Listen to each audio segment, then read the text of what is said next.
بسم الله الرحمن الرحيم كافها يا عين صاد ذكر رحمة ربك عبده زكريا إذ نادى ربه نداء خفيا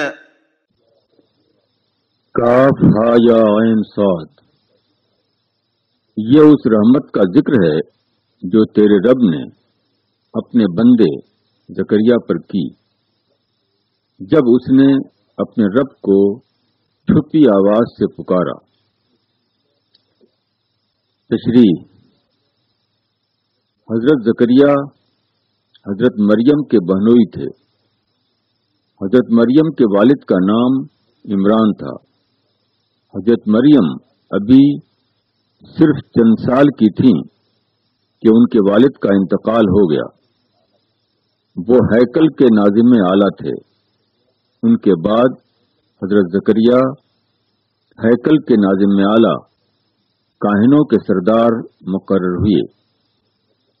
اس زمانے میں حضرت مریم اپنی والدہ کی نظر کے مطابق ہیکل کی خدمت میں دے دی گئی تھیں۔ حضرت زکریا چونکہ حضرت مریم کے قریبی عزیز تھے اور ہیکل کے سردار بھی، اس لیے وہی حضرت مریم کی تربیت کے ذمہ دار قرار پائے۔ حضرت زکریا علیہ السلام نے چھپی آواز میں خدا سے دعا کی۔ یہ دعا حیرت انگیز طور پر پوری ہوئی۔ اس سے معلوم ہوتا ہے کہ سچی دعا کیا ہے۔ سچی دعا دراصل اس یقین کا بےتابانہ اظہار ہے کہ سارا اختیار صرف خدا کے پاس ہے۔ اسی کے دینے سے آدمی کو ملے گا، اور وہ نہ دے تو کبھی کسی کو کچھ نہیں مل سکتا۔ سچی دعا کا سارا رخ صرف ایک خدا کی طرف ہوتا ہے۔ یہی وجہ ہے کہ سچی دعا سب سے زیادہ اس وقت ابلتی ہے جب کہ آدمی تنہائی میں ہو، جہاں اس کے اور خدا کے سوا کوئی تیسرا نہ پایا جائے۔ قال رب إني وهن العظم مني واشتعل الرأس شيبا ولم أكن بدعائك رب شقيا وإني خفت الموالي من ورائي وكانت امرأتي عاقرا فهب لي من لدنك وليا يرثني ويرث من آل يعقوب واجعله رب رضيا۔ زکریا نے کہا، اے میرے رب، میری ہڈیاں کمزور ہو گئی ہیں اور سر میں بالوں کی سفیدی پھیل گئی ہے، اور اے میرے رب، تجھ سے مانگ کر میں کبھی محروم نہیں رہا، اور میں اپنے بعد رشتہ داروں کی طرف سے اندیشہ رکھتا ہوں، اور میری بیوی بانجھ ہے، پس مجھ کو اپنے پاس سے ایک وارث دے جو میری جگہ لے، اور آل یعقوب کی بھی، اور اے میرے رب اس کو اپنا پسندیدہ بنا۔ تشریح: یہ اس بندے کی زبان سے نکلی ہوئی دعا ہے جو دین کا مشن چلاتے ہوئے بالکل بوڑھا ہو گیا تھا، اور اہل خاندان میں کوئی شخص اس کو نظر نہیں آتا تھا جو اس کے بعد اس کے مشن کو جاری رکھے۔ ایک طرف اپنا عجز اور دوسری طرف مشن کی اہمیت، یہ دونوں احساسات اس کی زبان پر اس دعا کی صورت میں ڈھل گئے جو مذکورہ آیات میں نظر آتے ہیں۔ گویا یہ عام معنوں میں محض ایک بیٹے کی دعا نہ تھی، بلکہ اس بات کی دعا تھی کہ مجھے ایک ایسا لائق شخص حاصل ہو جائے جو میرے بعد میرے پیغمبرانہ مشن کو جاری رکھے۔ یا زکریا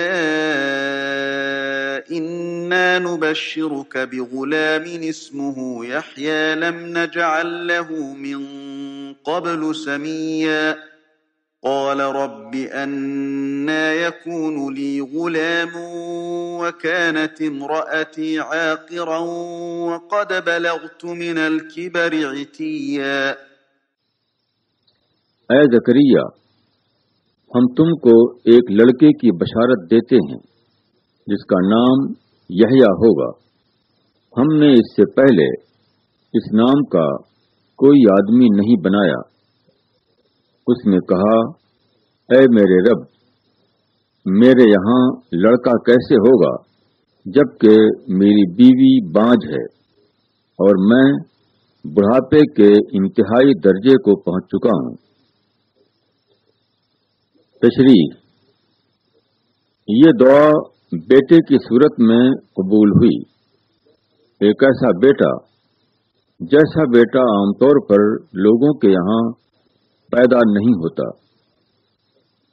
ایک شخص جو آخری حد تک بوڑھا ہو چکا ہو اور جس کی بیوی پوری عمر تک بانجھ رہی ہو، اس کے یہاں بچہ پیدا ہونا یقیناً ایک انتہائی غیر معمولی بات ہے۔ اس بنا پر حضرت زکریا کو اس خبر پر خوشی کے ساتھ تعجب بھی ہوا۔ ملنے والی نعمت کے غیر متوقع ہونے کا احساس ان کی زبان سے ان الفاظ میں نکل پڑا کہ میرے یہاں کیسے بچہ پیدا ہوگا جبکہ میں اور میری بیوی دونوں اس اعتبار سے اسکار رفتہ ہو چکے ہیں۔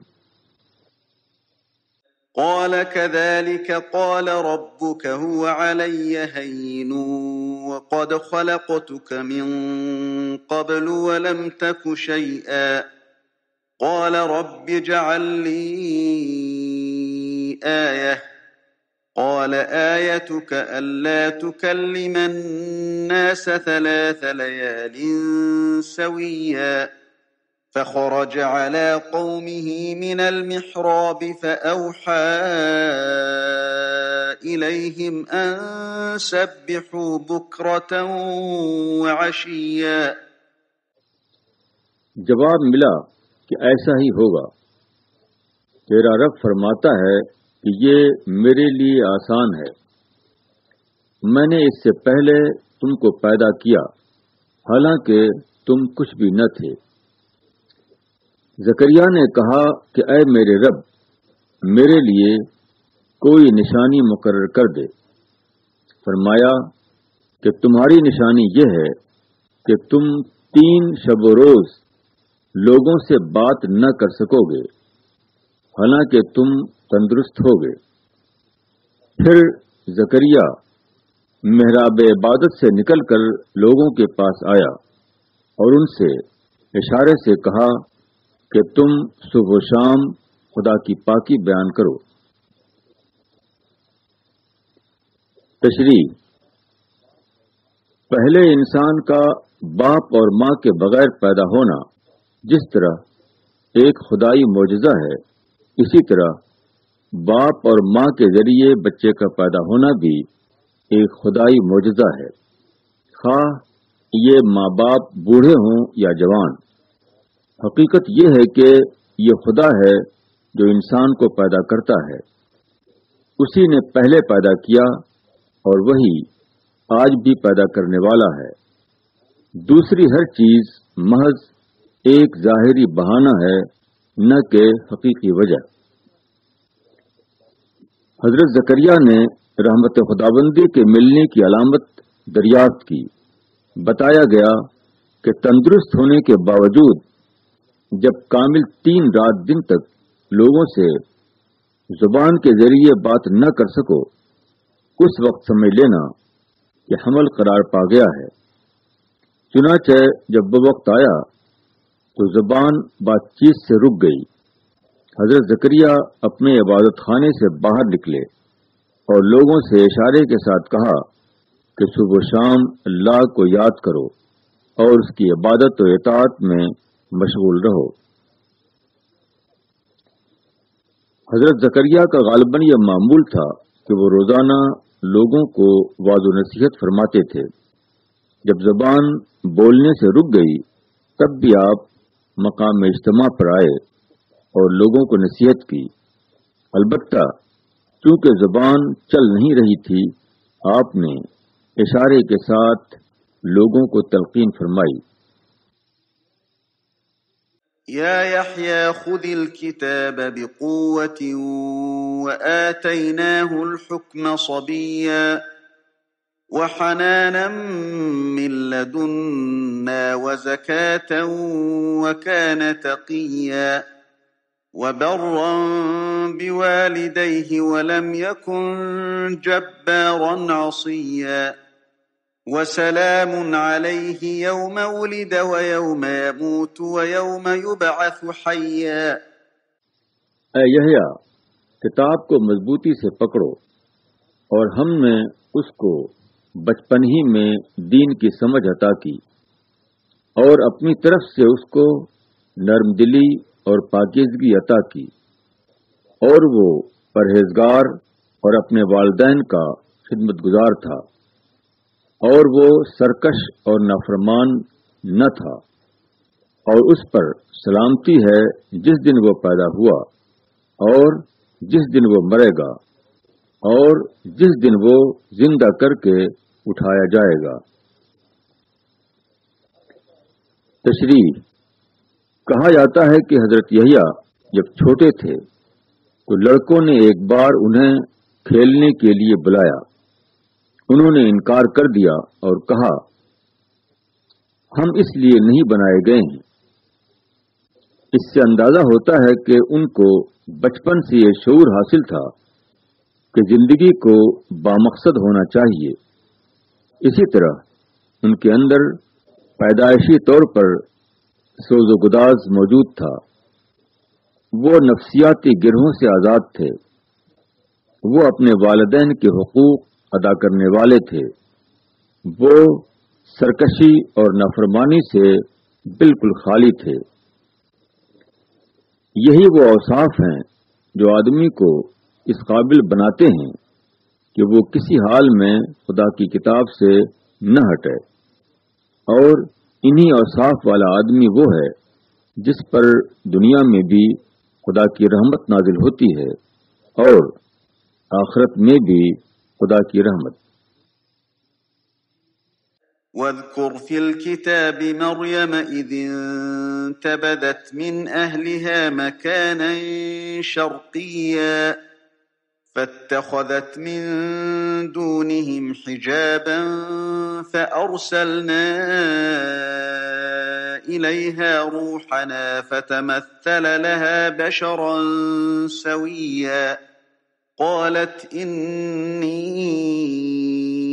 أعوذ بالرحمن منك إن كنت تقيا قال إنما أنا رسول ربك لأهب لك غلاما زكيا قالت أنى يكون لي غلام ولم يمسسني بشر ولم أك بغيا قال كذلك قال ربك هو علي هين ولنجعله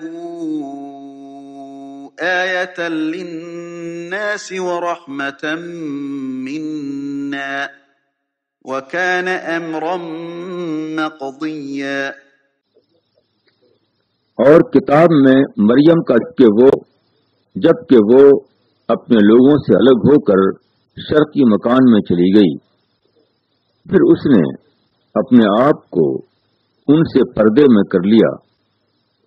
پھر ہم نے اس کے پاس اپنا فرشتہ بھیجا جو اس کے سامنے ایک پورا آدمی بن کر ظاہر ہوا۔ مریم نے کہا، میں تجھ سے خدا رحمان کی پناہ مانگتی ہوں، اگر تو خدا سے ڈرنے والا ہے۔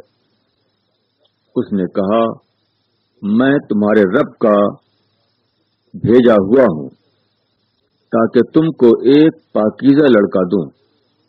مریم نے کہا، میرے یہاں کیسے لڑکا ہوگا جبکہ مجھ کو کسی آدمی نے نہیں چھوا اور نہ میں بدکار ہوں۔ فرشتے نے کہا کہ ایسا ہی ہوگا، تیرا رب فرماتا ہے کہ یہ میرے لیے آسان ہے، اور تاکہ ہم اس کو لوگوں کے لیے نشانی بنا دیں اور اپنی جانب سے ایک رحمت، اور یہ ایک طے شدہ بات ہے۔ تشریح: حضرت مریم اپنی والدہ کی نظر کے مطابق ہیکل بیت المقدس کی خدمت کے لیے دے دی گئی تھیں۔ قدیم ہیکل کا مشرقی حصہ عورتوں کے لیے خاص تھا۔ وہ اس حصے میں ایک طرف پردہ ڈال کر معتکف ہو گئیں۔ اس کے بعد اچانک ایک روز ایسا ہوا کہ انہوں نے دیکھا کہ ایک تندرست و توانا آدمی ان کے سامنے کھڑا ہوا ہے۔ اس منظر سے ان کا گھبرا اٹھنا بالکل فطری تھا، مگر آدمی نے بتایا کہ وہ فرشتہ ہے اور خدا کی طرف سے اس لیے آیا ہے کہ حضرت مریم کو معجزاتی طور پر ایک بچہ عطا کرے۔ حضرت مسیح علیہ السلام کا اس طرح معجزاتی طور پر پیدا ہونا خدا کی ایک عظیم نشانی تھی۔ اس کا مقصد یہ تھا کہ یہود آپ کے فرستادہ خدا ہونے پر شک نہ کریں اور آپ خدا کی طرف سے جو باتیں بتائیں ان کو مان لیں، مگر اتنی کھلی ہوئی نشانی کے باوجود انہوں نے حضرت مسیح کا انکار کر دیا۔ فحملته فانتبذت به مكانا قصيا فأجاءها المخاض إلى جذع النخلة قالت يا ليتني مت قبل هذا وكنت نسيا منسيا۔ پس مریم نے اس کا حمل اٹھا لیا اور وہ اس کو لے کر ایک دور کی جگہ چلی گئی۔ پھر درد ذہ اس کو کھجور کے درخت کی طرف لے گیا۔ اس نے کہا، کاش میں اس سے پہلے مر جاتی اور بھولی بسری چیز ہو جاتی۔ تشریح: حضرت مریم ایک معزز مذہبی گھرانے کی غیر شادی شدہ خاتون تھیں۔ ایسی ایک خاتون کا حاملہ ہونا اس کے لیے ایک ایسی آزمائش ہے جس سے بڑی کوئی آزمائش نہیں۔ اس پریشانی میں مبتلا ہونے کے بعد وہ خاموشی کے ساتھ ہیکل سے نکلیں اور دور کے ایک مقام پر چلی گئیں۔ جب وقت پورا ہوا اور درد ذہ کی کیفیت پیدا ہوئی تو وہ بستی سے باہر ایک کھجور کے نیچے بیٹھ گئیں۔ ایک پاک باز غیر منکوحہ خاتون پر ایسے وقت میں جو کیفیت گزرے گی اس کی تصویر ان الفاظ میں ملتی ہے، کاش میں اس سے پہلے ختم ہو جاتی اور لوگوں کے حافظے میں میرا کوئی وجود نہ ہوتا۔ فناداها من تحتها ألا تحزني قد جعل ربك تحتك سريا وهزي إليك بجذع النخلة تساقط عليك رطبا جنيا فكلي واشربي وقري عينا فإما ترين من البشر أحدا فقولي إني نذرت للرحمن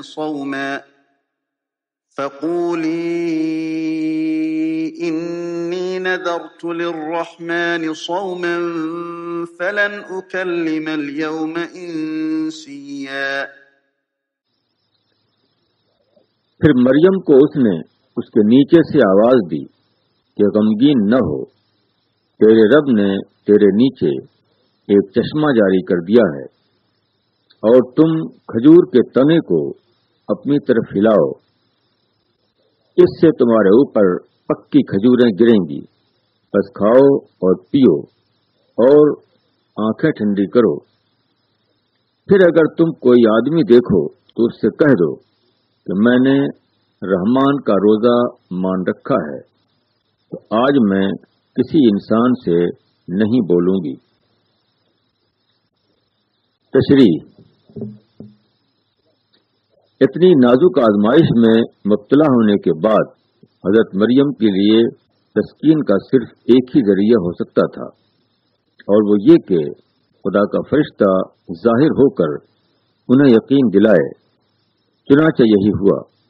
عین اس وقت فرشتے نے آ کر آواز دی کہ گھبراؤ مت، یہ سب جو ہو رہا ہے یہ خدا کے منصوبے کے تحت ہو رہا ہے۔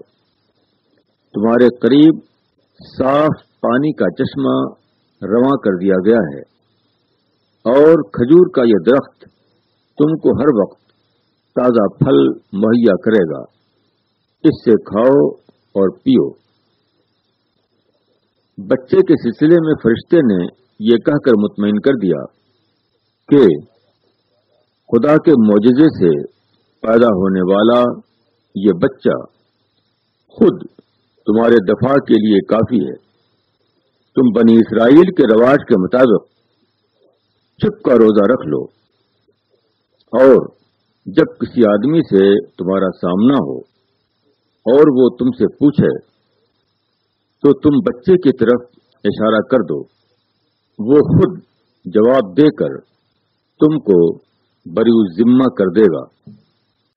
فأتت به قومها تحمله قالوا يا مريم لقد جئت شيئا فريا يا أخت هارون ما كان أبوك امرأ سوء وما كانت أمك بغيا۔ پھر وہ اس کو گود میں لیے ہوئے اپنی قوم کے پاس آئی۔ لوگوں نے کہا، اے مریم، تم نے بڑا طوفان کر ڈالا۔ اے ہارون کی بہن، نہ تمہارا باپ کوئی برا آدمی تھا اور نہ تمہاری ماں بدکار تھی۔ تشریح: فرشتے کی بات سننے کے بعد حضرت مریم کے اندر اعتماد پیدا ہو گیا۔ وہ بچے کو لے کر اپنے خاندان والوں میں واپس آئیں۔ ان کو اس حال میں دیکھ کر یہود کے تمام لوگ انہیں ملامت کرنے لگے۔ حضرت مریم نے وہی کیا جو فرشتے نے انہیں بتایا تھا۔ انہوں نے خود خاموش رہتے ہوئے بچے کی طرف اشارہ کر دیا۔ مطلب یہ تھا کہ یہ لڑکا کوئی عام قسم کا لڑکا نہیں ہے، اور اس کا ثبوت یہ ہے کہ تم اس سے کلام کرو، وہ گود کا بچہ ہونے کے باوجود تمہارے کلام کو سمجھے گا اور صاف زبان میں تمہارا جواب دے گا۔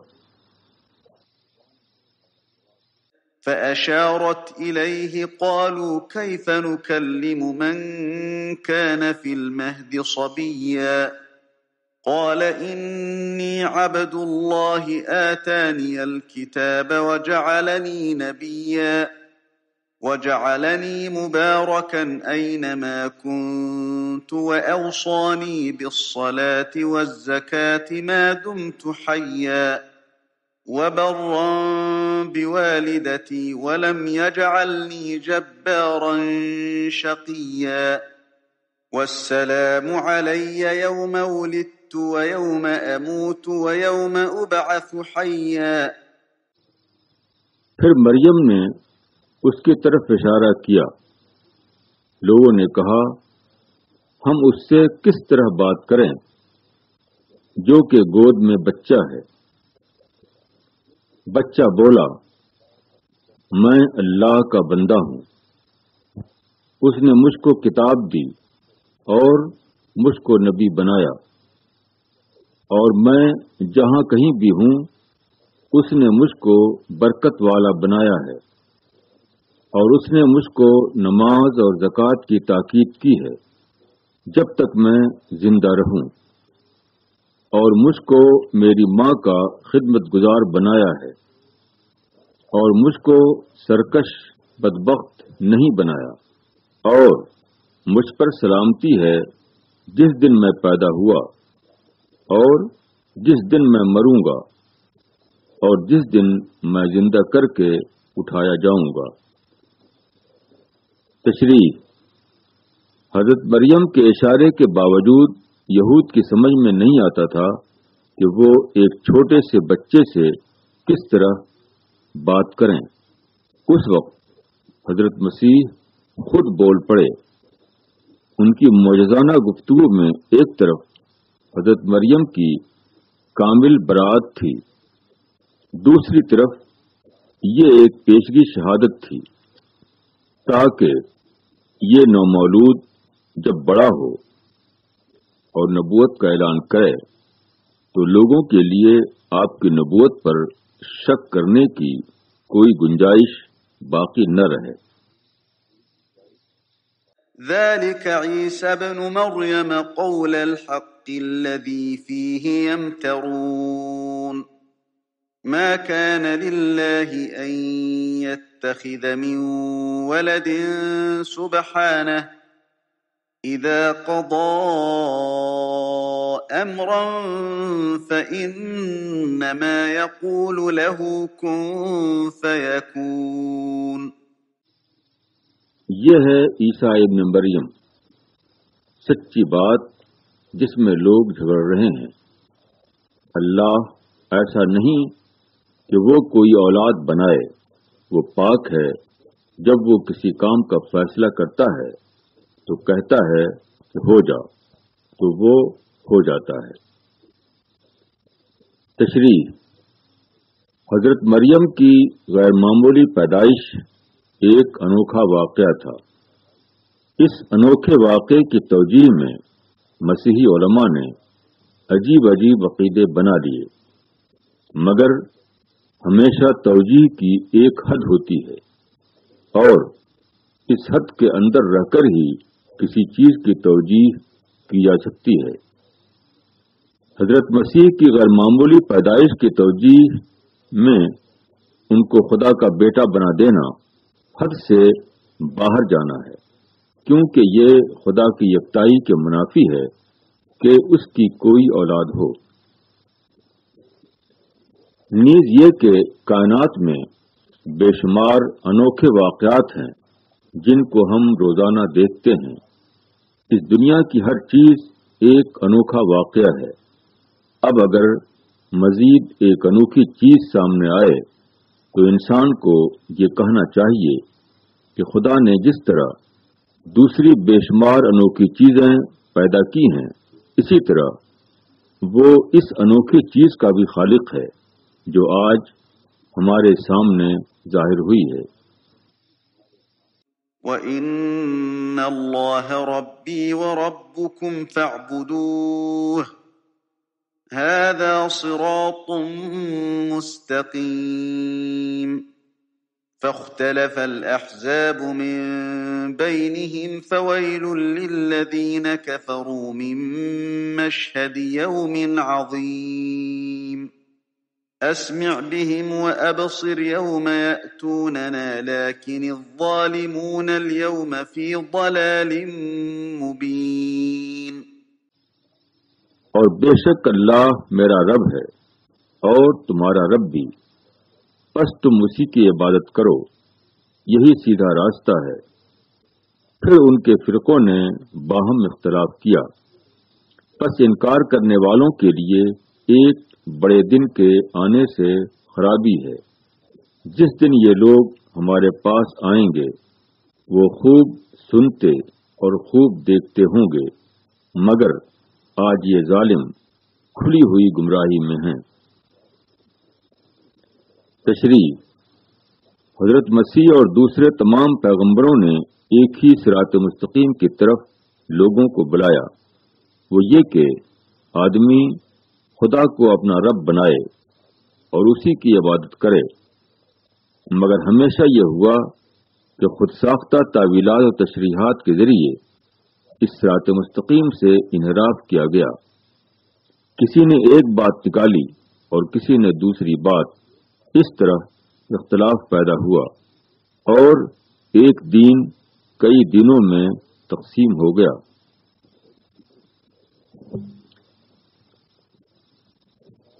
دنیا میں بھی حق بات پوری طرح واضح ہے، مگر یہاں انسان کو امتحان کی وجہ سے آزادی حاصل ہے، وہ چاہے تو مانے اور چاہے تو نہ مانے۔ اس وقتی آزادی کی وجہ سے انسان غلط فہمی میں پڑ جاتا ہے اور سرکشی کرنے لگتا ہے۔ اس کو دلائل کے ذریعے بتایا جاتا ہے کہ خدا کی صراط مستقیم کیا ہے، مگر وہ اس کو نہیں مانتا۔ لیکن آخرت میں جب آزادی چھن چکی ہوگی، انسان کی وہی آنکھیں اور وہی کان خوب دیکھنے اور سننے والے بن جائیں گے جو آج ایسے معلوم ہوتے ہیں گویا کہ وہ دیکھنا اور سننا جانتے ہی نہ ہوں۔ وَأَنذِرْهُمْ يَوْمَ الْحَسْرَةِ إِذْ قُضِيَ الْأَمْرُ وَهُمْ فِي غَفْلَةٍ وَهُمْ لَا يُؤْمِنُونَ إِنَّا نَحْنُ نَرِثُ الْأَرْضَ وَمَنْ عَلَيْهَا وَإِلَيْنَا يُرْجَعُونَ۔ اور ان لوگوں کو اس حسرت کے دن سے ڈرا دو جب معاملے کا فیصلہ کر دیا جائے گا اور وہ غفلت میں ہیں اور وہ ایمان نہیں لا رہے ہیں۔ بے شک ہم ہی زمین اور زمین کے رہنے والوں کے وارث ہوں گے اور لوگ ہماری ہی طرف لوٹائے جائیں گے۔ تشریح: آدمی دنیا میں ناکامی سے دوچار ہوتا ہے تو اس کو موقع ہوتا ہے کہ وہ دوبارہ نئی زندگی شروع کر سکے۔ اس کے پاس ساتھی اور مددگار ہوتے ہیں جو اس کو سنبھالنے کے لیے کھڑے ہو جاتے ہیں، مگر آخرت کی ناکامی ایسی ناکامی ہے جس کے بعد دوبارہ سنبھلنے کا کوئی امکان نہیں۔ کیسا عجیب حسرت کا لمحہ ہوگا جب آدمی یہ جانے گا کہ وہ سب کچھ کر سکتا تھا مگر اس نے نہیں کیا، یہاں تک کہ کرنے کا وقت ہی ختم ہو گیا۔ ساری خرابیوں کی جڑ یہ ہے کہ آدمی یہ سمجھ لیتا ہے کہ وہ اپنا مالک آپ ہے، مگر حقیقت یہ ہے کہ یہ صرف ایک درمیانی وقفہ ہے۔ پہلے بھی صرف خدا تمام چیزوں کا مالک تھا اور آخر میں بھی یہ صرف خدا ہے جو تمام چیزوں کا مالک ہوگا۔ خدا کے سوا کوئی نہیں جس کو یہاں حقیقی معنوں میں کوئی مالکانہ حیثیت حاصل ہو۔ وَاذْكُرْ فِي الْكِتَابِ إِبْرَاهِيمَ إِنَّهُ كَانَ صِدِّيقًا نَبِيًّا إِذْ قَالَ لِأَبِيهِ يَا أَبَتِ لِمَ تَعْبُدُ مَا لَا يَسْمَعُ وَلَا يُبْصِرُ وَلَا يُغْنِي عَنكَ شَيْئًا يَا أَبَتِ إِنِّي قَدْ جَاءَنِي مِنَ الْعِلْمِ مَا لَمْ يَأْتِكَ فَاتَّبِعْنِي أَهْدِكَ صِرَاطًا سَوِيًّا يَا أَبَتِ لَا تَعْبُدِ الشَّيْطَانَ إِنَّ الشَّيْطَانَ كَانَ لِلرَّحْمَنِ عَصِيًّا يَا أَبَتِ إِنِّي أَخَافُ أَن يَمَسَّكَ عَذَابٌ مِّنَ الرَّحْمَنِ فَتَكُونَ لِلشَّيْطَانِ وَلِيًّا۔ اور کتاب میں ابراہیم کا ذکر کرو، بے شک وہ سچا تھا اور نبی تھا۔ جب اس نے اپنے باپ سے کہا کہ اے میرے باپ، ایسی چیز کی عبادت کیوں کرتے ہو جو نہ سنے اور نہ دیکھے اور نہ تمہارے کچھ کام آ سکے۔ اے میرے باپ، میرے پاس ایسا علم آیا ہے جو تمہارے پاس نہیں ہے، تو تم میرے کہنے پر چلو، میں تم کو سیدھا راستہ دکھاؤں گا۔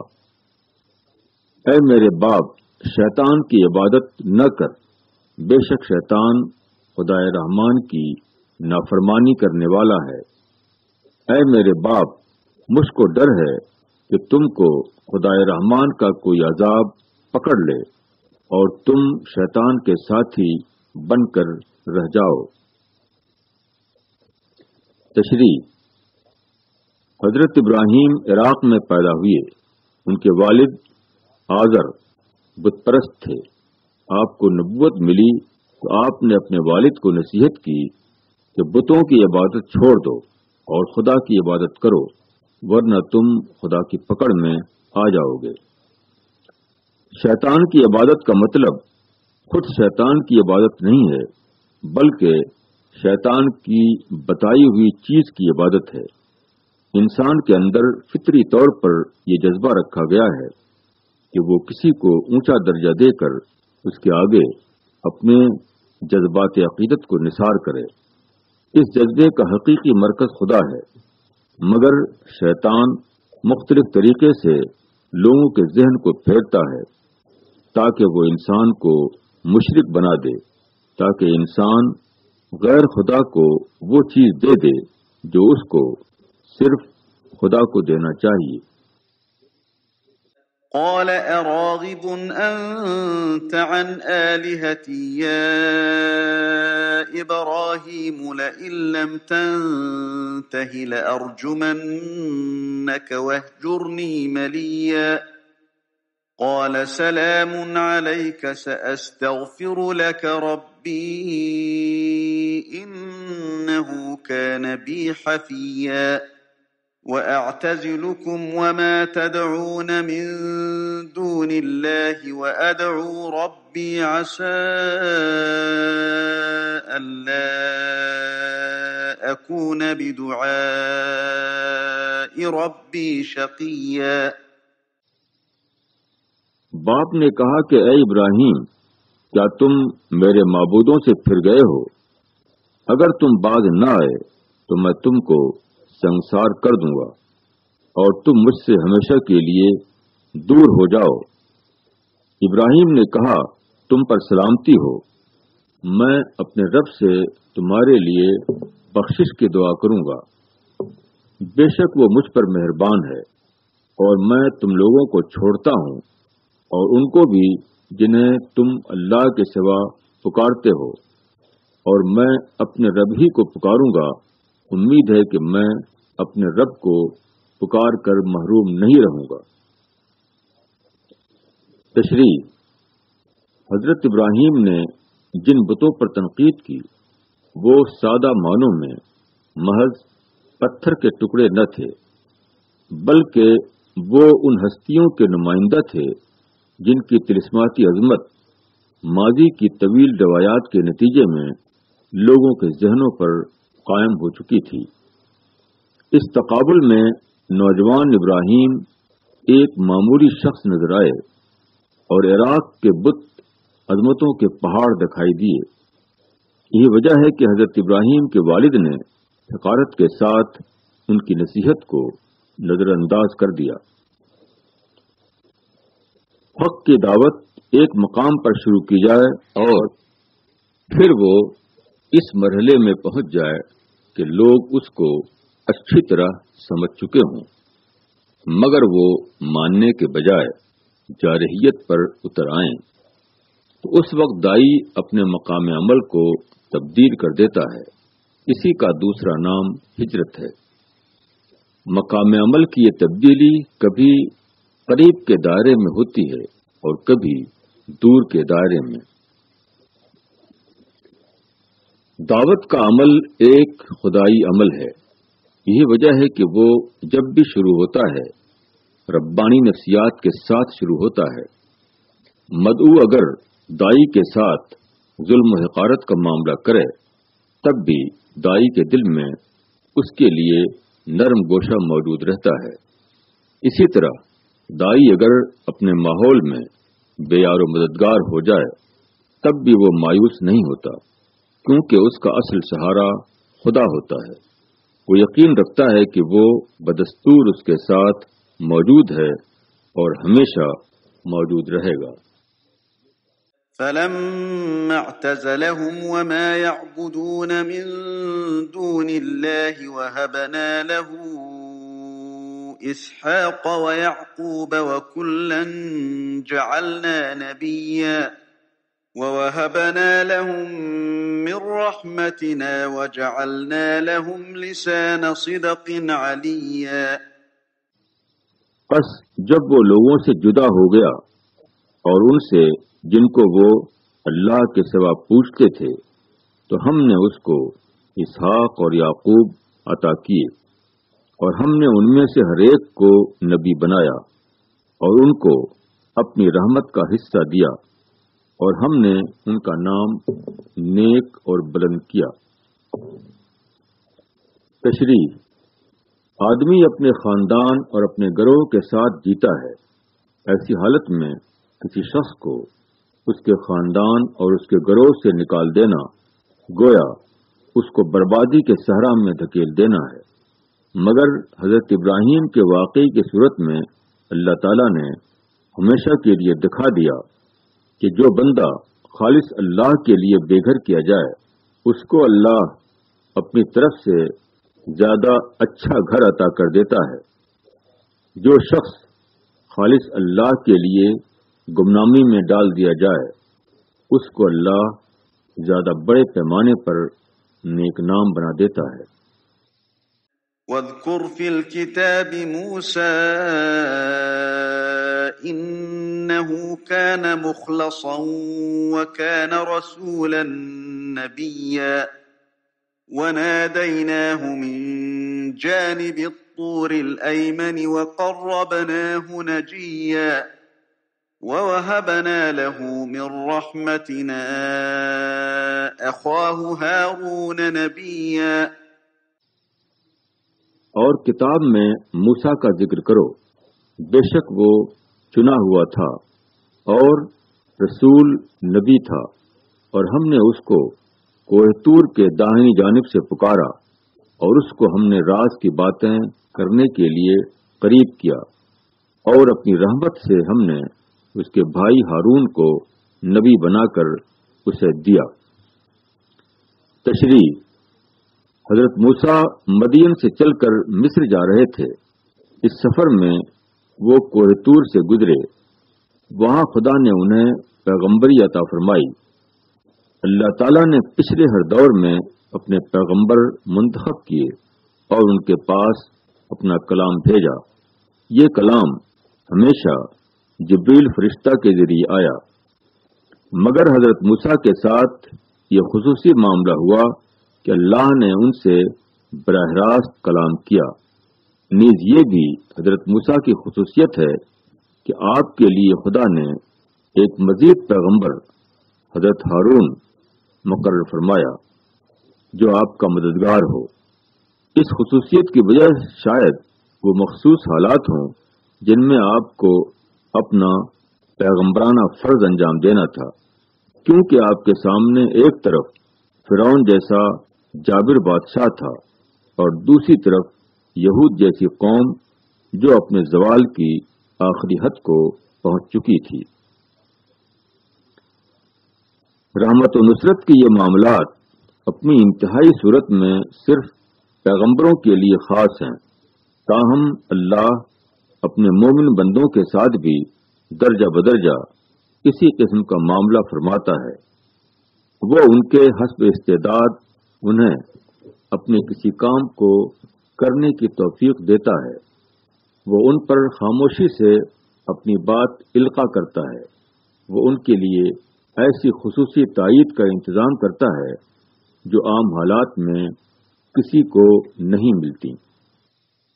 وَاذْكُرْ فِي الْكِتَابِ إِسْمَاعِيلَ إِنَّهُ كَانَ صَادِقَ الْوَعْدِ وَكَانَ رَسُولًا نَبِيًّا وَكَانَ يَأْمُرُ أَهْلَهُ بِالصَّلَاةِ وَالزَّكَاةِ وَكَانَ عِندَ رَبِّهِ مَرْضِيًّا۔ واذكر في الكتاب إدريس إنه كان صديقا نبيا ورفعناه مكانا عليا۔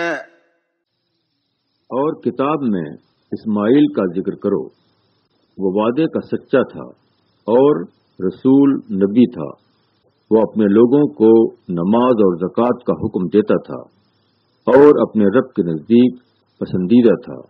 اور کتاب میں ادریس کا ذکر کرو، بے شک وہ سچا تھا اور نبی تھا، اور ہم نے اس کو بلند رتبے تک پہنچایا۔ تشریح: حضرت اسماعیل حضرت ابراہیم کے فرزند تھے۔ حضرت ادریس ایک پیغمبر ہیں جو غالباً حضرت نوح سے پہلے پیدا ہوئے۔ ان پیغمبروں کی دو خاص صفتیں یہاں بیان کی گئی ہیں۔ سچا ہونا، لوگوں کو نماز، خدا کی عبادت اور زکوٰۃ یعنی بندوں کے حقوق کی ادائیگی کی تلقین کرنا۔ ارشاد ہوا ہے کہ ان صفتوں نے ان کو خدا کا پسندیدہ بنا دیا اور وہ انتہائی اعلیٰ درجے پر پہنچا دیے گئے۔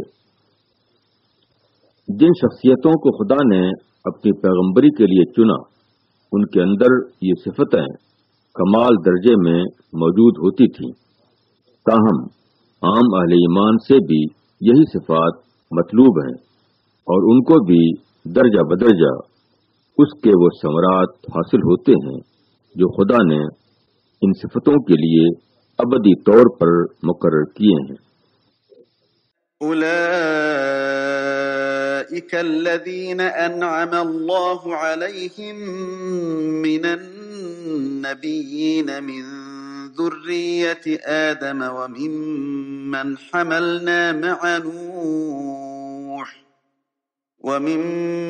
حملنا مع نوح ومن ذرية إبراهيم وإسرائيل وممن هدينا واجتبينا إذا تتلى عليهم آيات الرحمن خروا سجدا وبكيا۔ یہ وہ لوگ ہیں جن پر اللہ نے پیغمبروں میں سے اپنا فضل فرمایا، آدم کی اولاد میں سے اور ان لوگوں میں سے جن کو ہم نے نوح کے ساتھ سوار کیا تھا، اور ابراہیم اور اسماعیل کی نسل سے، اور ان لوگوں میں سے جن کو ہم نے ہدایت بخشی اور ان کو مقبول بنایا۔ جب ان کو خدائے رحمان کی آیتیں سنائی جاتی تو وہ سجدہ کرتے ہوئے اور روتے ہوئے گر پڑتے۔ تشریح: یہاں ان پیغمبروں کی طرف اشارہ کیا گیا ہے جو آدم کی نسل، نوح کی نسل اور ابراہیم کی نسل میں خصوصیت سے پیدا ہوئے، جن کو خدا نے اس کا اہل پایا کہ ان کو اپنی خاص ہدایت سے نوازے اور ان کو لوگوں کے سامنے اپنی نمائندگی کے لیے چن لے۔ ان حضرات پر خدا نے اتنے بڑے بڑے انعامات کیوں کیے؟ فرمایا کہ اس کی وجہ ان کا یہ مشترک وصف تھا کہ وہ خدا کی خدائی کے احساس میں اتنا بڑھے ہوئے تھے کہ اس کا کلام سن کر ان کا سینہ ہل جاتا تھا اور وہ روتے ہوئے اس کے آگے زمین پر گر پڑتے تھے۔ روتے ہوئے سجدے میں گرنا خدا کے عظمت و جلال کے اعتراف کا آخری درجہ ہے۔ جس کو یہ درجہ ملے اس نے گویا اس ایمان کا ذائقہ چکھا جو نبیوں اور رسولوں کے لیے خاص ہے۔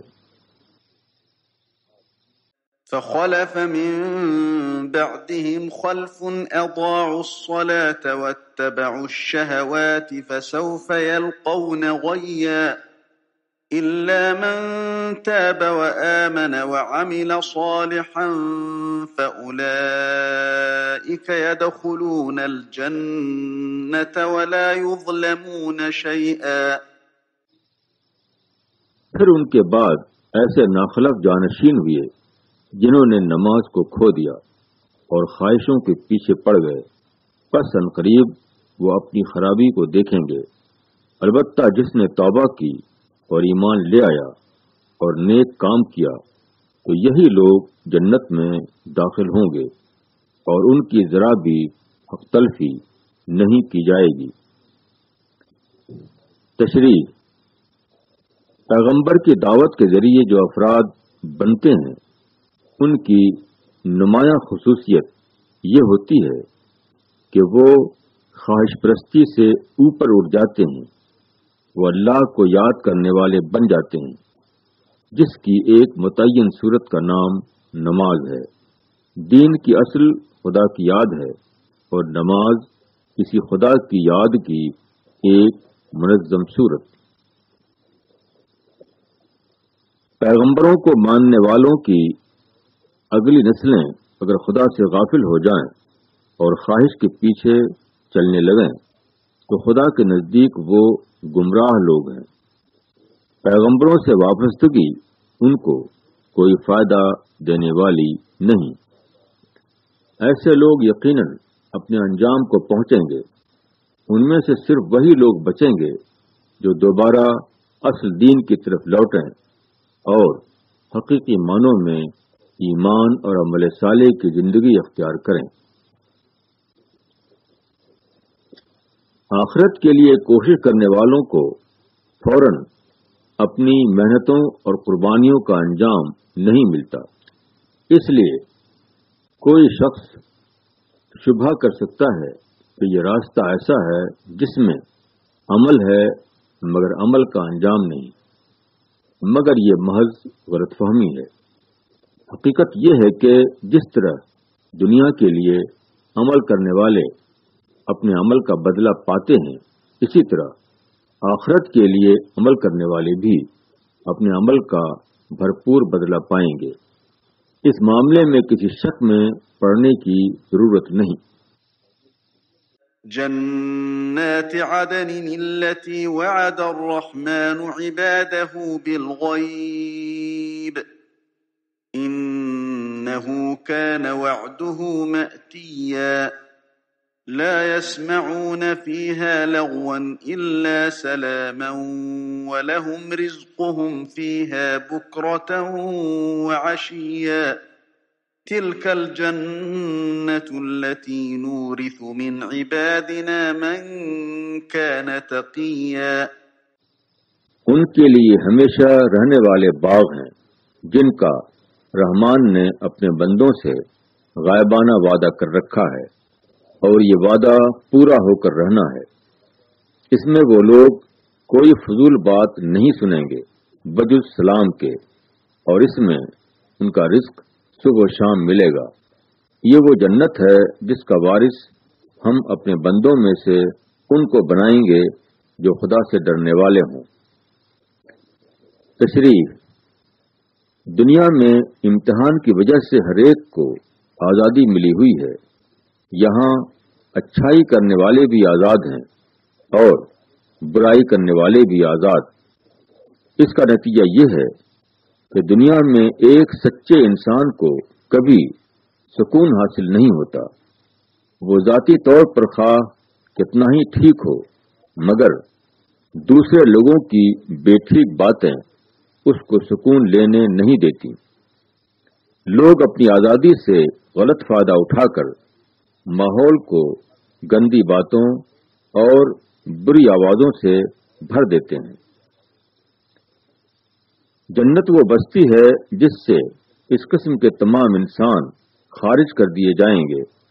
وہاں صرف وہ اعلیٰ ذوق کے لوگ آباد کیے جائیں گے جنہوں نے دنیا میں یہ ثبوت دیا تھا کہ وہ کانٹوں کی مانند نہیں جیتے بلکہ پھول کی مانند رہنا جانتے ہیں۔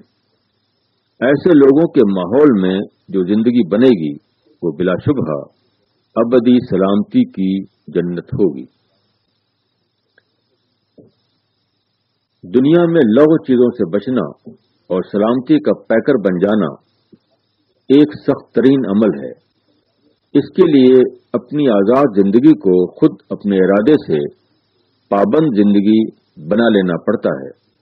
یہ مشکل ترین قربانی ہے جس کا ثبوت صرف وہ شخص دے سکتا ہے جو فی الواقع اللہ سے ڈرتا ہو۔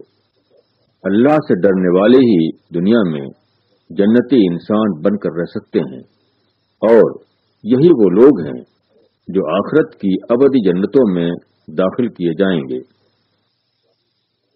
وَمَا نَتَنَزَّلُ إِلَّا بِأَمْرِ رَبِّكَ لَهُ مَا بَيْنَ أَيْدِينَا وَمَا خَلْفَنَا وَمَا بَيْنَ ذَلِكَ وَمَا كَانَ رَبُّكَ نَسِيًّا رَبُّ السَّمَاوَاتِ وَالْأَرْضِ وَمَا بَيْنَهُمَا فَاعْبُدْهُ وَاصْطَبِرْ لِعِبَادَتِهِ هَلْ تَعْلَمُ لَهُ سَمِيًّا۔ اور ہم نہیں اترتے مگر تمہارے رب کے حکم سے، اسی کا ہے جو ہمارے آگے ہے اور جو ہمارے پیچھے ہے اور جو اس کے بیچ میں ہے، اور تمہارا رب بھولنے والا نہیں۔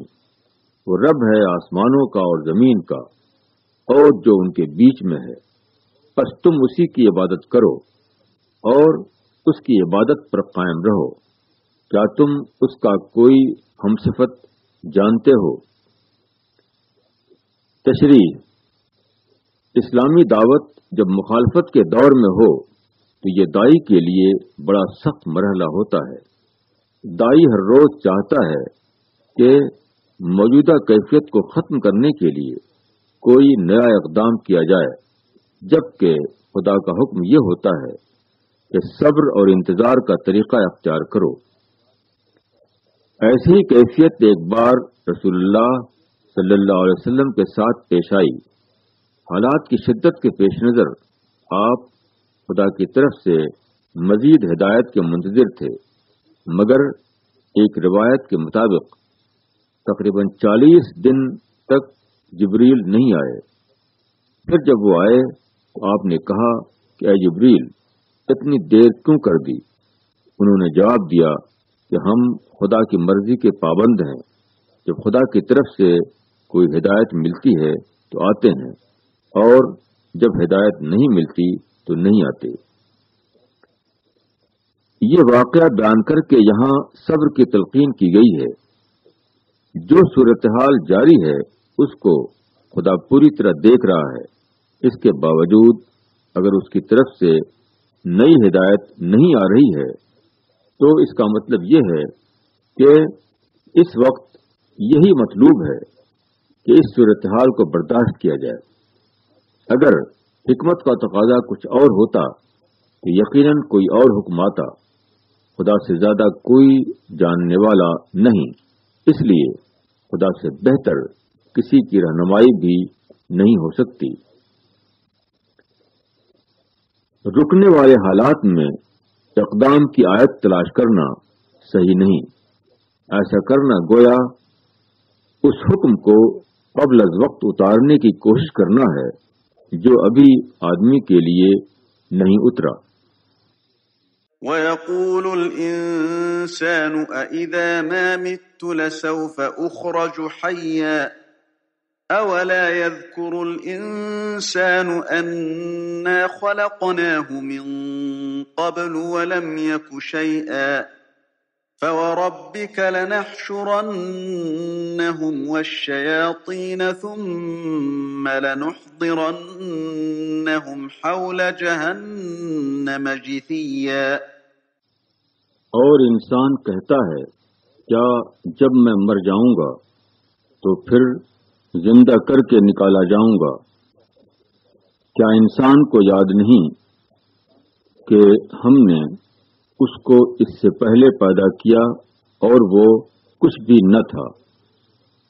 پس تیرے رب کی قسم ہم ان کو جمع کریں گے اور شیطان کو بھی، پھر ان کو جہنم کے گرد اس طرح حاضر کریں گے کہ وہ گھٹنوں کے بل گرے ہوں گے۔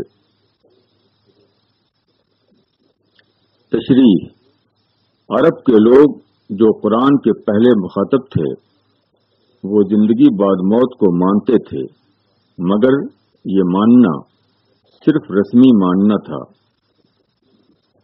وہ حقیقی ماننا نہ تھا۔ قرآن میں آخرت سے متعلق جتنے الفاظ ہیں وہ سب پہلے سے ان کی زبان میں موجود تھے، مگر ان کی زندگی پر اس ماننے کا کوئی اثر نہ تھا۔ ان کی عملی زندگی ایسی تھی گویا کہ وہ زبان حال سے کہہ رہے ہوں کہ زندگی تو بس یہی دنیا کی زندگی ہے، مرنے کے بعد کون ہم کو اٹھائے گا اور کون ہمارا حساب لے گا۔ مگر یہ غفلت یا انکار صرف اس لیے ہے کہ آدمی سنجیدگی کے ساتھ غور نہیں کرتا۔ اگر وہ غور کرے تو اس کی پہلی پیدائش ہی اس کے لیے اس کی دوسری پیدائش کی دلیل بن جائے۔ یہاں شیاطین سے مراد برے لیڈر ہیں۔ یہ لیڈر پرفریب الفاظ بول کر عوام کو بہکاتے ہیں۔ اس اعتبار سے وہ وہی کام کرتے ہیں جو شیطان کرتا ہے۔ دنیا میں یہ لیڈر عظمت کے مقام پر کھڑے ہوئے نظر آتے ہیں، اس لیے لوگ ان کو نظر انداز نہیں کر پاتے، مگر آخرت میں ان کی عظمت ختم ہو جائے گی۔ وہاں یہ بڑے لوگ بھی اسی طرح ذلت کے گڑھے میں ڈال دیے جائیں گے جس طرح ان کے چھوٹے لوگ۔ ثم لننزعن من كل شيعة أيهم أشد على الرحمن عتيا ثم لنحن أعلم بالذين هم أولى بها صليا وإن منكم إلا واردها كان على ربك حتما مقضيا ثم ننجي الذين اتقوا ونذر الظالمين فيها جثيا۔ پھر ہم ہر گروہ میں سے ان لوگوں کو جدا کریں گے جو رحمان کے مقابلے میں سب سے زیادہ سرکش بنے ہوئے تھے۔ پھر ہم ایسے لوگوں کو خوب جانتے ہیں جو جہنم میں داخل ہونے کے زیادہ مستحق ہیں، اور تم میں سے کوئی نہیں جس کا اس پر سے گزر نہ ہو۔ یہ تیرے رب کے اوپر لازم ہے جو پورا ہو کر رہے گا۔ پھر ہم ان لوگوں کو بچا لیں گے جو ڈرتے تھے، اور ظالموں کو اس میں گرا ہوا چھوڑ دیں گے۔ تشریح: حق کو نہ ماننا جرم ہے، مگر حق کو نہ ماننے کی تحریک چلانا اس سے بھی زیادہ بڑا جرم ہے۔ جو لوگ حق کے خلاف تحریک کے قائد بنے وہ خدا کی نظر میں بدترین سزا کے مستحق ہیں۔ ان کو آخرت میں عام لوگوں کے مقابلے میں دگنی سزا دی جائے گی۔ قرآن کے الفاظ سے اور بعض روایات سے یہ معلوم ہوتا ہے کہ اللہ تعالیٰ قیامت کے دن تمام لوگوں کو جہنم سے گزارے گا۔ یہ گزرنا جہنم کے اندر سے نہیں ہوگا بلکہ اس کے اوپر سے ہوگا۔ یہ ایسا ہی ہوگا جیسے گہرے دریا کے اوپر آدمی کھلے پل کے ذریعے گزر جاتا ہے۔ وہ دریا کی خطرناک موجوں کو دیکھتا ہے مگر وہ اس میں غرق نہیں ہوتا۔ اسی طرح قیامت میں تمام لوگ جہنم کے اوپر سے گزریں گے۔ جو نیک لوگ ہیں وہ آگے جا کر جنت میں داخل ہو جائیں گے، اور جو برے لوگ ہیں وہ آگے نہ بڑھ سکیں گے۔ جہنم انہیں پہچان کر ان کو اپنی طرف کھینچ لے گی۔ اس تجربے کا مقصد یہ ہوگا کہ جنت میں داخل کیے جانے والے لوگ خدا کی اس عظیم نعمت کا واقعی احساس کر سکیں کہ اس نے کیسی بری جگہ سے بچا کر انہیں کیسی بہتر جگہ پہنچا دیا ہے۔ وَإِذَا تُتْلَى عَلَيْهِمْ آيَاتُنَا بَيِّنَاتٍ قَالَ الَّذِينَ كَفَرُوا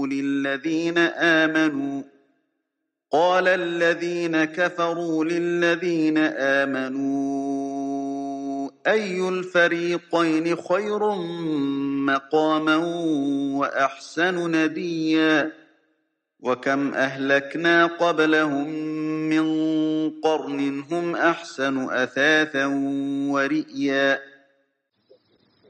اور جب ان کو ہماری کھلی کھلی آیتیں سنائی جاتی ہیں تو انکار کرنے والے ایمان لانے والوں سے کہتے ہیں کہ دونوں گروہوں میں سے کون بہتر حالت میں ہے اور کس کی مجلس زیادہ اچھی ہے، اور ان سے پہلے ہم نے کتنی ہی قومیں ہلاک کر دیں جو ان سے زیادہ اسباب والی اور ان سے زیادہ شان والی تھیں۔ تشریح: جو لوگ حق ناحق کی بحث میں نہ پڑیں، جو آخرت کے مقابلے میں دنیا کی مصلحتوں کو اہمیت دیں، جو خدا کو خوش کرنے سے زیادہ عوام کو خوش کرنے کا اہتمام کرتے ہوں، ایسے لوگ ہمیشہ زیادہ کامیاب رہتے ہیں، ان کے گرد زیادہ رونق اور شان جمع ہو جاتی ہے۔ دوسری طرف جو لوگ ہر معاملے میں یہ دیکھیں کہ حق کیا ہے اور ناحق کیا، جو دنیا کی مصلحتوں کو نظر انداز کریں اور آخرت کی مصلحتوں کو ترجیح دیں، جو عوامی رجحان سے زیادہ خدا کا لحاظ کریں، ایسے لوگ اکثر ظاہری شان و شوکت والی چیزوں سے محروم رہتے ہیں۔ یہ فرق بہت سے لوگوں کے لیے غلط فہمی کا سبب بن جاتا ہے۔ وہ سمجھتے ہیں کہ جو لوگ دنیاوی اعتبار سے بہتر ہیں وہ خدا کے پسندیدہ ہیں، اور جو لوگ دنیاوی اعتبار سے بہتر نہیں وہ خدا کے نزدیک ناپسندیدہ ہیں۔ مگر یہ معیار سراسر غلط ہے اور ماضی کی تاریخ اس کی تردید کرنے کے لیے کافی ہے۔ کتنے پرفخر سرزمین کے نیچے دفن ہو گئے، کتنے محل ہیں جو آج کھنڈر کے سوا کسی اور صورت میں دیکھنے والوں کو نظر نہیں آتے۔ قل من كان في الضلالة فليمدد له الرحمن مدا حتى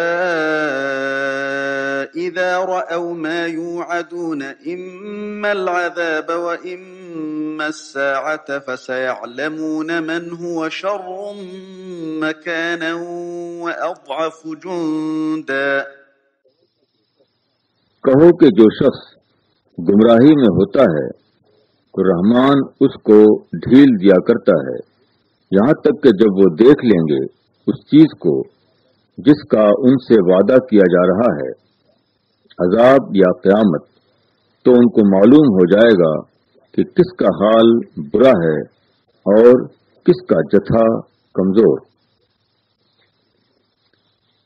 تشریح: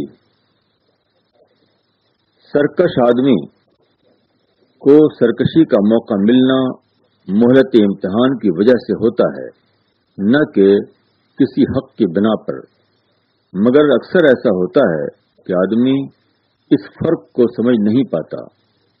وہ وقتی مہلت کو اپنی مستقل حالت سمجھ لیتا ہے۔ اس کی آنکھ اس وقت تک نہیں کھلتی جب تک مدت کے خاتمے کا اعلان نہ ہو جائے اور اس سے سرکشی کا حق چھین نہ لیا جائے۔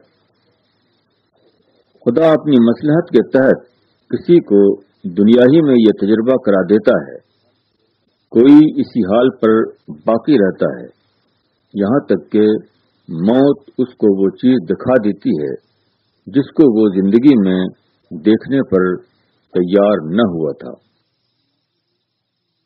وَيَزِيدُ اللَّهُ الَّذِينَ اهْتَدَوْا هُدًى والباقيات الصالحات خير عند ربك ثوابا وخير مردا۔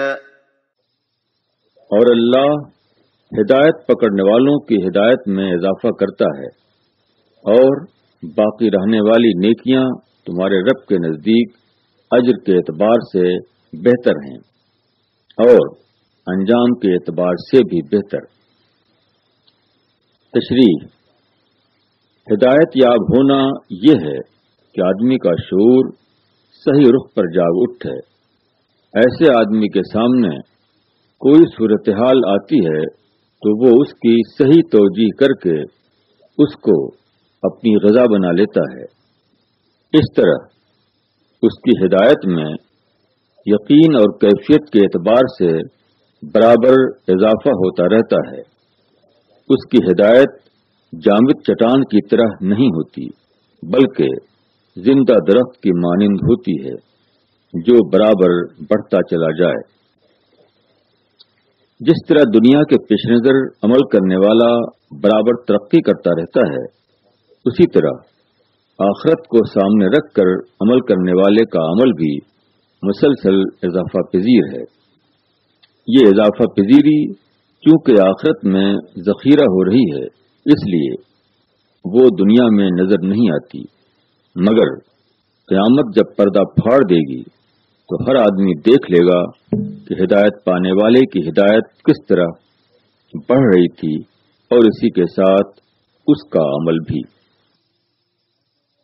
أَفَرَأَيْتَ الَّذِي كَفَرَ بِآيَاتِنَا وَقَالَ لَأُوتَيَنَّ مَالًا وَوَلَدًا أَطَّلَعَ الْغَيْبَ أَمِ اتَّخَذَ عِندَ الرَّحْمَنِ عَهْدًا كَلَّا سَنَكْتُبُ مَا يَقُولُ وَنَمُدُّ لَهُ مِنَ الْعَذَابِ مَدًّا وَنَرِثُهُ مَا يَقُولُ وَيَأْتِينَا فَرْدًا۔ کیا تم نے اس کو نہیں دیکھا جس نے ہماری آیتوں کا انکار کیا اور کہا کہ مجھ کو مال اور اولاد مل کر رہیں گے؟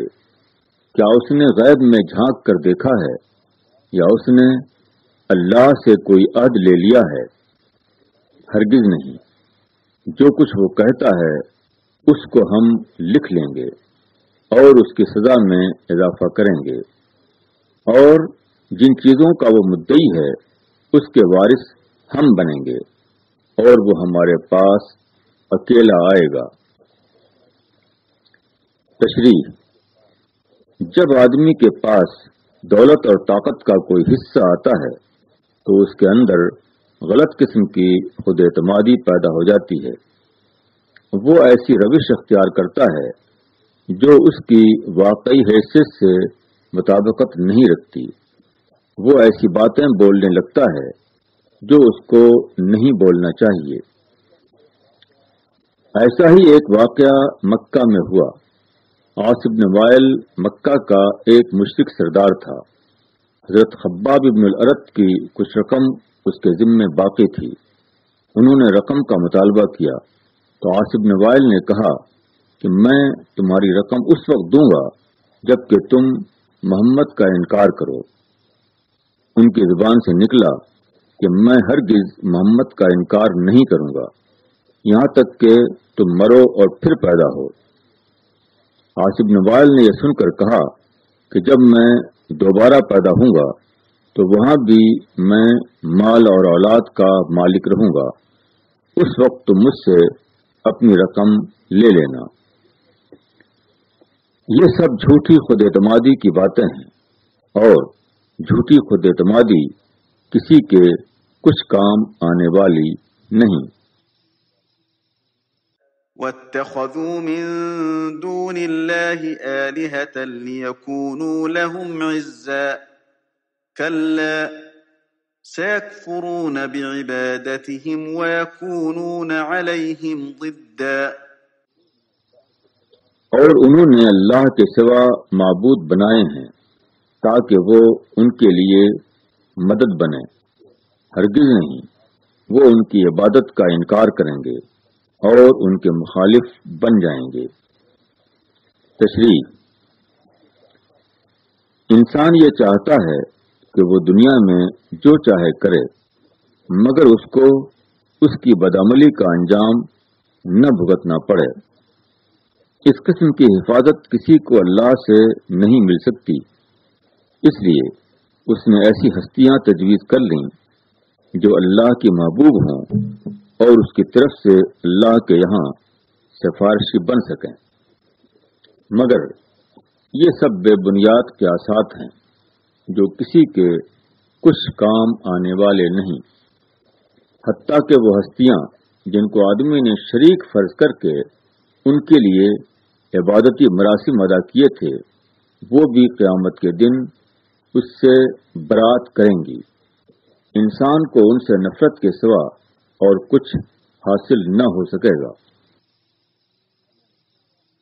أَلَمْ تَرَ أَنَّا أَرْسَلْنَا الشَّيَاطِينَ عَلَى الْكَافِرِينَ تَؤُزُّهُمْ أَزًّا فَلَا تَعْجَلْ عَلَيْهِمْ إِنَّمَا نَعُدُّ لَهُمْ عَدًّا يَوْمَ نَحْشُرُ الْمُتَّقِينَ إِلَى الرَّحْمَنِ وَفْدًا وَنَسُوقُ الْمُجْرِمِينَ إِلَى جَهَنَّمَ وِرْدًا لا يملكون الشفاعة إلا من اتخذ عند الرحمن عهدا۔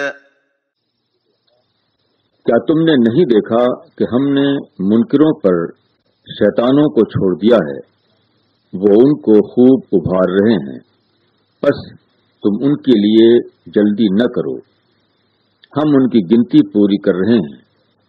جس دن ہم ڈرنے والوں کو رحمان کی طرف مہمان بنا کر جمع کریں گے اور مجرموں کو جہنم کی طرف پیاسا ہانکیں گے، کسی کو شفاعت کا اختیار نہ ہوگا مگر اس کو جس نے رحمان کے پاس سے اجازت لی ہو۔ تشریح: آدمی کے سامنے حق اپنی واضح صورت میں آئے مگر وہ اس کو نظر انداز کر دے تو ایسا عمل شیطان کو اپنے اندر راہ دینے کا سبب بن جاتا ہے۔ اس کے بعد آدمی کا ذہن بالکل مخالف سمت میں چل پڑتا ہے۔ اب ہر دلیل اس کے ذہن میں جا کر الٹ جاتی ہے، خدا کی نشانیاں اس کے سامنے آتی ہیں مگر وہ ان کی خود ساختہ توجیہ کر کے ان کو اپنی سرکشی کی غذا بنا لیتا ہے۔ جو شخص جھوٹے سہاروں کو اپنا سہارا سمجھ لے وہ ہمیشہ اسی قسم کی نادانی میں مبتلا ہو جاتا ہے، مگر جو اللہ سے ڈرنے والے ہیں وہ صرف اللہ کو اپنا سہارا سمجھتے ہیں۔ اللہ کا ڈر ان کی نظر میں ان تمام ہستیوں کو حذف کر دیتا ہے جن کو جھوٹا سہارا بنا کر لوگ گمراہ ہوتے ہیں۔ یہی وہ لوگ ہیں جو آخرت میں اللہ کے باعزت مہمان بنائے جائیں گے۔ وَقَالُوا اتَّخَذَ الرَّحْمَنُ وَلَدًا لَقَدْ جِئْتُمْ شَيْئًا إِدًّا تَكَادُ السَّمَاوَاتُ يَتَفَطَّرْنَ مِنْهُ وَتَنشَقُّ الْأَرْضُ وَتَخِرُّ الْجِبَالُ هَدًّا أَن دَعَوْا لِلرَّحْمَنِ وَلَدًا وَمَا يَنبَغِي لِلرَّحْمَنِ أَن يَتَّخِذَ وَلَدًا۔ اور یہ لوگ کہتے ہیں کہ رحمان نے بیٹا بنایا ہے۔ یہ تم نے بڑی سنگین بات کہی، قریب ہے کہ اس سے آسمان پھٹ پڑیں اور زمین ٹکڑے ہو جائے اور پہاڑ ٹوٹ کر گر پڑیں، اس پر کہ یہ لوگ رحمان کی طرف اولاد کی نسبت کرتے ہیں، حالانکہ رحمان کی یہ شان نہیں کہ وہ اولاد اختیار کرے۔ تشریح: خدا کے لیے اولاد ماننا دو وجہوں سے ہو سکتا ہے، یا تو یہ کہ خدا کو اپنے لیے مددگار کی ضرورت ہے، یا وہ عام انسانوں کی طرح اولاد کی تمنا رکھتا ہے، اس لیے اس نے اپنی اولاد بنائی ہے۔ یہ دونوں باتیں بے بنیاد ہیں۔ زمین و آسمان کی بناوٹ اتنی کامل ہے کہ یہ بالکل ناقابل تصور ہے کہ اس کو بنانے اور چلانے والا خدا ایسا ہو جو انسانوں کی طرح کی کمیاں اپنے اندر رکھتا ہو۔ مخلوقات اپنے خالق کا جو تعارف کرا رہی ہیں، اس میں خدا کی اولاد کا تصور کسی طرح چسپاں نہیں ہوتا۔ ان كل من في السماوات والارض الا آتي الرحمن عبدا لقد احصاهم وعدهم عدا وكلهم آتيه يوم القيامة فردا ان الذين آمنوا وعملوا الصالحات سيجعل لهم الرحمن ودا۔ آسمانوں اور زمین میں کوئی نہیں جو رحمان کا بندہ ہو کر نہ آئے، اس کے پاس ان کا شمار ہے اور اس نے ان کو اچھی طرح گن رکھا ہے، اور ان میں سے ہر ایک قیامت کے دن اس کے سامنے اکیلا آئے گا۔ البتہ جو لوگ ایمان لائے اور جنہوں نے نیک عمل کیے، ان کے لیے خدا محبت پیدا کر دے گا۔ تشریح: اکثر ایسا ہوتا ہے کہ جو لوگ بے آمیز حق لے کر اٹھتے ہیں وہ عوام کے نزدیک مبغوض ہو کر رہ جاتے ہیں۔ ملاوٹی سچائی پر قائم ہونے والے لوگ بے ملاوٹ والی سچائی کے علمبردار کو وحشت کی نظر سے دیکھنے لگتے ہیں، مگر یہ صرف دنیا کا معاملہ ہے۔ آخرت کا معاملہ اس کے بالکل مختلف ہوگا۔ وہاں کا سارا ماحول انہی لوگوں کے ساتھ ہوگا جو بے آمیز حق پر اپنے آپ کو کھڑا کریں۔ آخرت کی دنیا میں عزت اور مقبولیت تمام تر ان اشخاص کے حصے میں آئے گی جنہوں نے دنیا کی عزت و مقبولیت سے بے پرواہ ہو کر اپنے آپ کو بے آمیز سچائی کے ساتھ وابستہ کیا تھا۔ ملاوٹی سچائی کی دنیا میں ملاوٹی سچائی پر کھڑا ہونا عزت پانے کا سبب ہوتا ہے، اسی طرح بے آمیز سچائی کی دنیا میں اس کو عزت ملے گی جو بے آمیز سچائی کی زمین پر کھڑا ہوا تھا۔ فَإِنَّمَا يَسَّرْنَاهُ بِلِسَانِكَ لِتُبَشِّرَ بِهِ الْمُتَّقِينَ وَتُنذِرَ بِهِ قَوْمًا لُدًّا وَكَمْ أَهْلَكْنَا قَبْلَهُم مِّن قَرْنٍ هَلْ تُحِسُّ مِنْهُم مِّنْ أَحَدٍ أَوْ تَسْمَعُ لَهُمْ رِكْزًا۔ پس ہم نے اس قرآن کو تمہاری زبان میں اس لیے آسان کر دیا ہے کہ تم متقیوں کو خوشخبری سنا دو اور ہر دھرم لوگوں کو ڈرا دو، اور ان سے پہلے ہم کتنی ہی قوموں کو ہلاک کر چکے ہیں۔ کیا تم ان میں سے کسی کو دیکھتے ہو یا ان کی کوئی آہٹ سنتے ہو؟ تشریح: خدا کی کتاب انسان کی قابل فہم زبان میں ہے، اسی کے ساتھ اس کے مضامین میں ان تمام پہلوؤں کی پوری رعایت موجود ہے جو کسی کتاب کو اس قابل بناتے ہیں کہ وہ اس سے رہنمائی لے سکے، مگر ان سب کے باوجود قرآن انہی لوگوں کے لیے رہنمائی کا ذریعہ بنتا ہے جو سنجیدہ ہوں اور جن کو یہ کھٹک ہو کہ وہ حق اور ناحق کو جانیں، وہ ناحق سے بچیں اور حق کے مطابق اپنی زندگی کی تعمیر کریں۔ جو لوگ سنجیدگی اور طلب سے خالی ہوں وہ قرآن کی تعلیمات کو سن کر صرف بے معنی باتیں کریں گے، وہ اس سے کوئی فائدہ حاصل نہیں کر سکتے۔ جو لوگ دعوت حق کے مخالف بن کر کھڑے ہوتے ہیں وہ ہمیشہ اس غلط فہمی میں رہتے ہیں کہ ایسا کرنے سے ان کا کچھ بگڑنے والا نہیں۔ ان کے گرد و پیش مخالفین حق کی تباہی کے واقعات موجود ہوتے ہیں، مگر